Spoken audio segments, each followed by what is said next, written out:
जयदेव गोस्वामी के बारे में लिखा हुआ है कि वो एक गांव था जिस केंदू बिलवा प्रकट हुए वहां पर, और गौड़िया वैष्णव संप्रदाय के अनुसार से वहां जो नदी बह रही थी, अजय नदी, उसी में राधा माधव के उनको विग्रह मिले थे जयदेव गोस्वामी को। और इस तरह से उन्होंने, आज ये राधा माधव की डिटीज कहां पता है आपको? जयपुर में। कहां पर? Kanak Vrindavan, it is a place, ठीक है, वेरी ब्यूटीफुल डिटीज कनक वृंदावन में। तो जयदेव गोस्वामी के बारे में पढ़ते हैं। तो जयदेव गोस्वामी महान भक्त थे और बड़े सुंदर कवि थे। भक्तों के 26 गुण में एक गुण भी है ना, कवि। तो ये नवद्वीप में रहते थे और उस समय जो बंगाल का राजा था उसका नाम था लक्ष्मण सेन। तो उनके महल में और ये गाया करते थे। और उस समय उस राजा का जो मुख्य पंडित था उसका नाम था गोवर्धन आचार्य। तो जब उसने ये आज का भजन जो हमने गाया ना, कौन सा? दश अवतार स्तोत्र। तो जब ये राजा लक्ष्मण सेन ने सुना तो उनको बड़ा आनंद आया इस दश अवतार स्तोत्र को सुन के। उसने अपने असिस्टेंट से पूछा, गोवर्धन ये किसने लिखा है?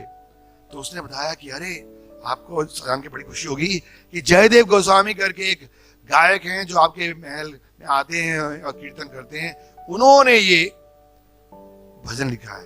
तो राजा की बड़ी इच्छा हुई कि इस पोएट को, इस कवि को मिला जाए, और वो वेश बदल करके और जयदेव गोस्वामी के घर में गए। और जयदेव गोस्वामी तो बिल्कुल एक वैरागी के रूप में रह रहे थे। एक उनको देखते ही उनके जो शरीर का आध्यात्मिक प्रकाश था, तेज था, उसको देखकर वो बड़े आश्चर्यचकित हुए, बड़े प्रभावित हुए हैं। और तब राजा ने जाकर बोला कि देखो, मैं यहाँ का राजा हूं और मैं चाहता हूं कि आप इतने सुंदर कवि हो, आप क्या करो, मेरे महल में आके रुको। अगर आपको बोले मोदी जी चलो हमारे महल में रुको, तो बोले हाँ चलो यार, इस कॉल में तो बड़ी तंग बड़ा है। बट जयदेव गोस्वामी ने बोला नहीं।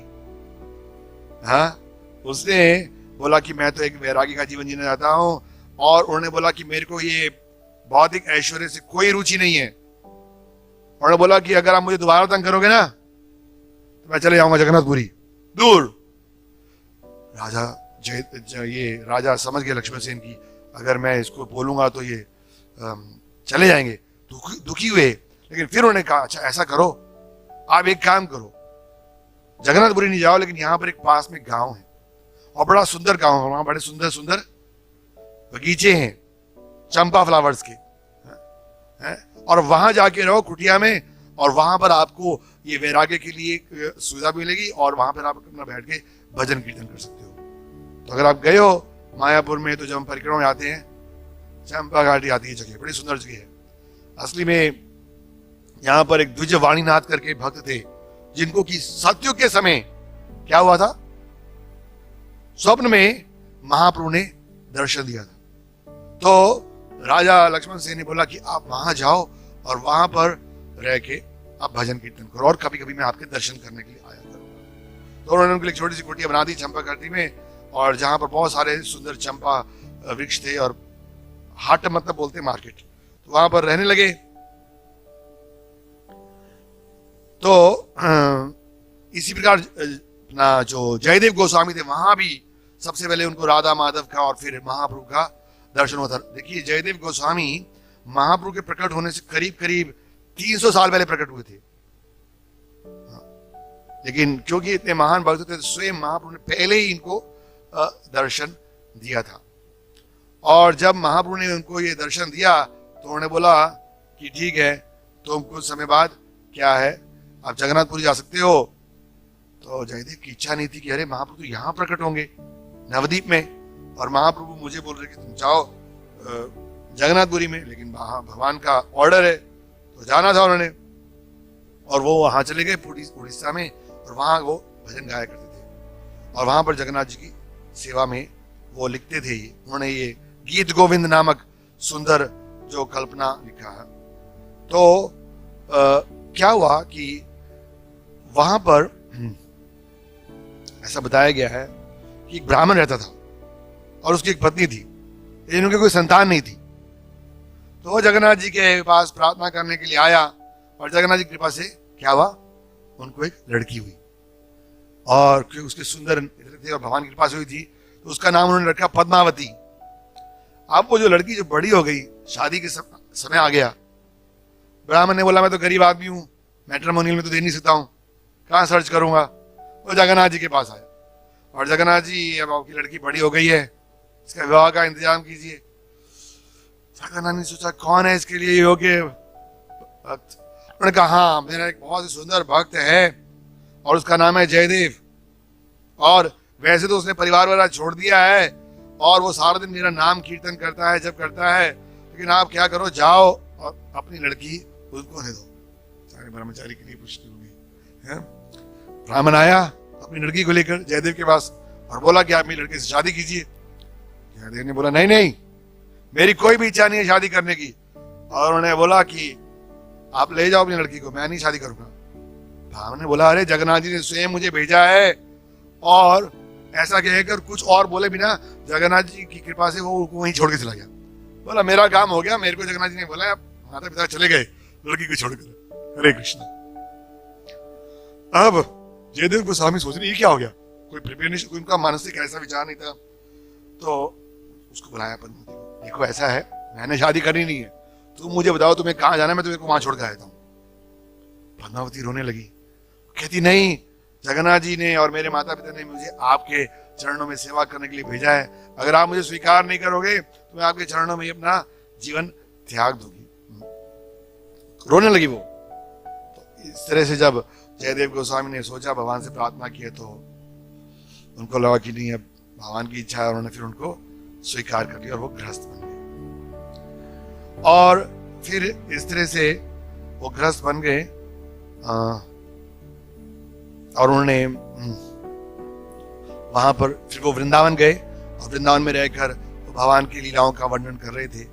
तो यहाँ पर एक बड़ा सुंदर ये कथा सबको पता ही है कि किस प्रकार से जब वो इस लीला का वर्णन कर रहे थे, तो एक दिन उनके मन में ये विचार आया कि असली में जो गीत गोविंद है, राधा कृष्ण की जो बड़ी इंटीमेट पास टाइम्स है उसकी चर्चा है। और रासलीला से पहले राधा रानी जो भगवान कृष्ण के साथ विरह का अनुभव कर रही हैं और किस प्रकार से भगवान कृष्ण उनकी प्रसन्नता के लिए उनको अपना आशीर्वाद देते हैं, उसके बारे में वर्णन है। तो एक दिन जब वो लिख रहे थे ऐसा, तो उनके मन में ऐसा आया कि किसी कारणवश राधा रानी को मान हो गया है और उस मान को दूर करने के लिए भगवान श्री कृष्ण उनके राधा रानी के चरणों का स्पर्श करके उनको मनाने का प्रयास कर रहे हैं। लेकिन जब जयदेव गोस्वामी के मन में ये आया तो उनको लगा नहीं, ये कैसे हो सकता है, श्री कृष्ण तो परम भगवान है, सुप्रीम पर्सनैलिटी ऑफ गॉडहेड है, और राधा रानी तो उनकी प्रिय भक्त हैं, तो इससे तो भगवान कृष्ण की जो परम भगवता की स्थिति है उसमें कमी आ जाएगी। उन्होंने बोला नहीं नहीं, ये तो मेरे को संकोच हो रहा है। उन्होंने बोला चलो ठीक है, थोड़ा जाता हूँ, मैं स्नान करके आता हूँ, मैं स्नान करके आता हूँ, थोड़ा महाप्रसाद लूंगा भगवान का, और तब शायद भगवान मुझे कुछ प्रेरणा देंगे और तब मैं लिखूंगा। और जब वो गए स्नान करने के लिए तो क्या हुआ, भगवान श्री कृष्ण, स्वयं भगवान श्री कृष्ण जयदेव का रूप बनाकर आ गए और उसके घर में, और सीधा कमरे में गए जहां पर जयदेव लिखा करते थे, और वही विचार, वो लाइन जो कि जयदेव के मन में लिख रही घूम रही थी, उन्होंने लिखा क्या, देहि पाद पल्लवम उदारम, कि भगवान कृष्ण राधा रानी के चरण कमलों को स्पर्श करके उनको मना रहे हैं। फिर वो तो जयदेव के रूप में आए थे, फिर वो अपनी मतलब पद्मावती के पास आए और बोले मुझे भूख लग रही है, मुझे प्रसाद दो। उन्होंने प्रसाद लिया और फिर वहां से निकल गए। थोड़ी देर के बाद जब असली जयदेव आए, देखा पत्नी भोजन कर रही है। बोला आज क्या हुआ तुम्हें, मेरे से पहले भोजन कर रही हो, आजकल तो ऐसी होता है ना। तो पत्नी बोला अरे अभी तो आपने भोजन किया। बोला मैंने भोजन कहाँ किया, मैं तो अभी नहा कर आया। और तब भगवती ने बताया कि नहीं, अभी तो आप कमरे से आए थे, आपने अपना भजन लिखा, फिर मेरे से प्रसाद मांगा।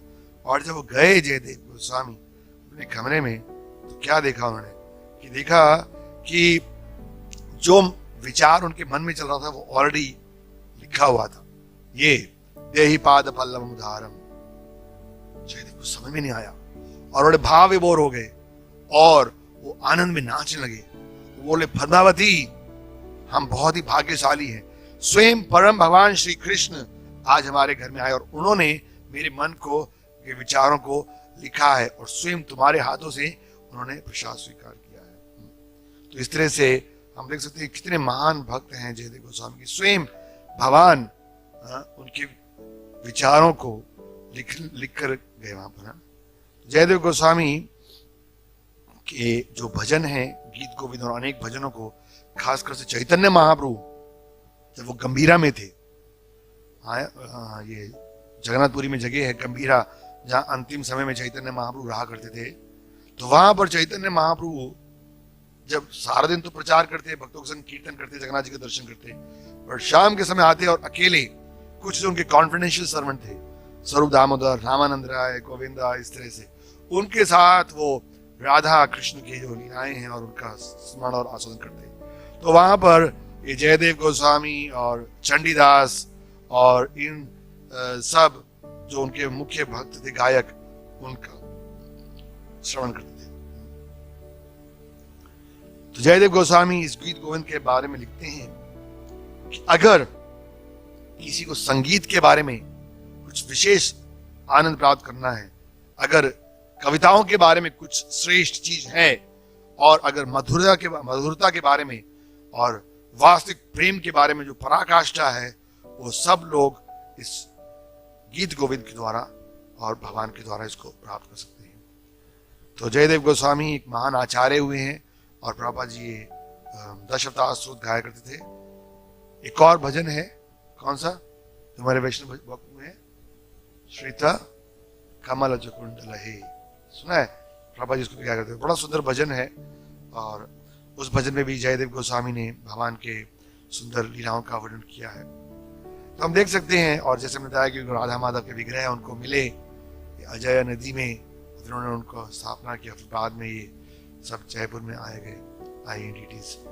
तो जितने भी हमारे गोस्वामी हैं, उनका हमारे ऊपर विशेष कृपा है। एक तरफ उन्होंने भगवान के संबंधित हमें अनेक शास्त्र और ग्रंथ दिए हैं, दूसरी तरफ हमें सुंदर अर्चा विग्रह दिए हैं। तो सुनने के लिए भगवान के भजन और शास्त्र, देखने के लिए भगवान के सुंदर विग्रह, और जीभ से स्वाद करने के लिए भगवान का कृष्ण नाम और कृष्ण प्रसाद, और शरीर से भगवान की सेवा। तो ये सब आचार्यों और गोस्वामियों का विशेष कृपा है हमारे ऊपर।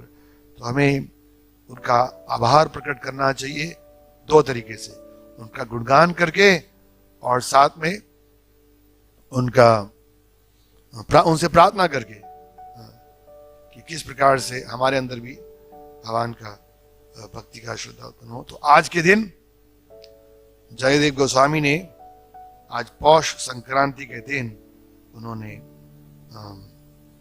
अपने इस भौतिक शरीर को त्यागा और फिर वो भगवत धाम में गए। भक्ति सिद्धांत ठाकुर जी के अनुसार उन्होंने अपना शरीर जगन्नाथपुरी में त्यागा था। कुछ लोगों का ये इच्छा है, विचार की वृंदावन में शरीर त्यागा था, और कुछ लोगों का विचार है कि जयदेव अपने गांव केंदुबेला वापस आए थे। लेकिन मुख्य बात ये है कि जयदेव गोस्वामी एक महान आचार्य भक्त हुए हैं, और हमने देखा कि किस तरह से वो भगवान से प्रत्यक्ष आदान प्रदान भगवान ने उनके लिए, और पद्मावती और जयदेव गोस्वामी भगवान के महान भक्त थे। और जगन्नाथ जी को ये गीत गोविंद बड़ा पसंद है। आपने सबने कथा सुनी होगी किस प्रकार से एक छोटी सी लड़की रोज जगन्नाथ जी के मंदिर में गीत गोविंद गाती थी, और किसी कारणवश एक दिन नहीं आई वो, तो जगन्नाथ जी पिछले दरवाजे से निकल गए क्योंकि वो लेट हो गई थी, दरवाजे के मंदिर बंद हो गए थे, मंदिर के दरवाजे, तो गार्डन में गा रही थी पीछे, और वहां पर कुछ झाड़ियों में छुप के, और जगन्नाथ जी सुन रहे थे गीत गोविंद को। और जब खत्म हुआ वापस आए, लेकिन वो झाड़ियों में जाने की वजह से उनके कुछ कपड़े फट गए, कुछ स्क्रैच आ गया शरीर पर। सुबह पुजारी ने खोला, देखा अरे ये क्या हुआ, राजा को पता चला, तो राजा ने बोला पुजारी बताओ क्या हुआ, ये कैसे हुआ। पुजारी बोलता हमें तो पता नहीं क्या हुआ कैसे हुआ। बोला शाम तक नहीं पता चला तो तुम्हारे को प्रसाद नहीं मिलेगा। जगन्नाथपुरी के पंडित जो कि डबल प्रसाद खाते हैं, ट्रिपल, और वो कहते हैं भूखा रहना पड़ेगा, वहां तो लोग व्रत रख नहीं सकते। फिर भगवान तो अपने भक्तों के प्रति विशेष स्नेह करते हैं। तो जगन्नाथ जी ने उस राजा को बताया कि असली में मुझे ये जयदेव गोस्वामी का जो गीत गोविंद है वो बड़ा प्रिय है, और उसको सुने बिना मुझे नींद ही नहीं आती है।